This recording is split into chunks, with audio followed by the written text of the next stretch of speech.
Je m'appelle Julie Daché, j'ai 33 ans et j'ai été diagnostiquée autiste Asperger tardivement à l'âge de 27 ans. Et aujourd'hui, j'aimerais vous parler des spécificités de l'autisme au féminin. J'ai eu un parcours de vie assez chaotique jusqu'à mes 27 ans. J'ai vu beaucoup de psychologues, de psychiatres, de médecins en tout genre, etc. Et aucun n'a réussi à mettre le doigt sur mes difficultés et à poser un mot sur ma différence, simplement parce qu'en France, l'autisme est très mal connu et le syndrome d'Asperger encore plus, surtout lorsqu'il s'agit des femmes, puisque leur autisme s'exprime de façon beaucoup plus subtile. D'où cette errance diagnostique très longue. Et en fait, mon cas n'est pas du tout un cas isolé. Il est plutôt représentatif de la plupart des parcours des femmes autistes. On dit que pour l'autisme au sens large, il y aurait une femme autiste pour 4 garçons autistes, ou pour l'autisme sans déficience intellectuelle, une femme autiste sur 9 garçons autistes, mais qu'en réalité, peut-être, c'est totalement faux et que ça se trouve, dans quelques années, on se rendra compte que c'est une femme autiste pour un homme autiste, c'est juste qu'on n'arrive pas à les détecter et à les diagnostiquer. Alors, pour être diagnostiqué autiste, il faut remplir un certain nombre de critères.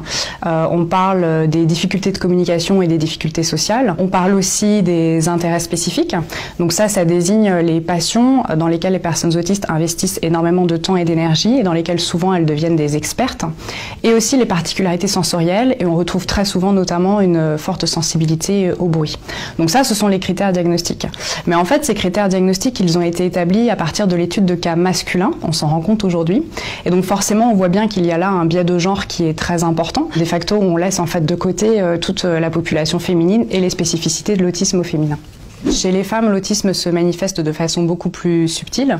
Elles ont des compétences de communication qui sont meilleures que les hommes, elles ont moins de comportements répétitifs et stéréotypés, et elles ont des intérêts spécifiques qui sont plus socialement acceptables. Par exemple, si un garçon se prend de passion pour les plans de métro, ce qui ne va pas manquer de susciter l'étonnement de son entourage, une petite fille, elle va se prendre de passion pour les chevaux.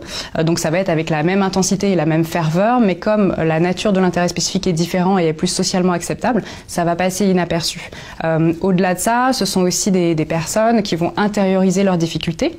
Donc les femmes, elles vont développer des troubles comme l'anxiété ou la dépression, là où les petits garçons vont développer des troubles comme les troubles obsessionnels compulsifs ou les troubles oppositionnels, qui sont plus visibles et qui, là encore, vont mettre la puce à l'oreille de l'entourage. Tout ça allié au fait qu'effectivement, depuis toute petite, elles ont pris soin d'adopter la stratégie du caméléon, d'observer, d'imiter leur père, etc. Ça fait d'elles des personnes autistes qui, à l'âge adulte, sont invisibles. Et j'espère qu'on va parler de plus en plus du cas des femmes, parce que quand on évoque l'autisme, et d'ailleurs même dans les médias on le voit bien, on pense tout de suite à un homme et on se dit pas que ça concerne aussi des femmes. Donc c'est très très important qu'on parle d'elles, qu'on mette en lumière les difficultés, qu'elles rencontrent et qu'on les accompagne en fait surtout.